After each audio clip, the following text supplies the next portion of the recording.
പരിശുദ്ധ ദൈവമാതാവിൻ്റെ പെരുന്നാളുകൾ അത് സത്യ സഭയുടെ വലിയ അവകാശമാണ്.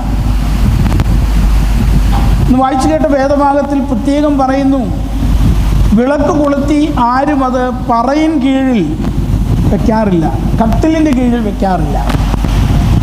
അത് സർവ്വലോകത്തിനും പ്രകാശമുണ്ടാകുവാൻ തക്കവണ്ണം ഉയർന്ന് ആണ് ഇരിക്കേണ്ടത് എന്ന് പറയും. മാതാവിൻ്റെ മധ്യസ്ഥത അപ്രകാരമുള്ള, മാതാവിനെ വിളിക്കുന്നത് തന്നെ ദ ലൈറ്റ് ടവർ എന്നാണ്. വലിയ വിളക്കുമരമാണ് പരിശുദ്ധ ദൈവമാതാവ്. മൊറോനായ പെരുന്നാളുകൾ നാം വളരെ വിശുദ്ധിയോടെ ആഘോഷിക്കുന്നു. അത് കഴിഞ്ഞാൽ ഏറ്റവും പ്രാമുഖ്യത്തോടെ മൊറോനായ പെരുന്നാൾ പോലെ തന്നെ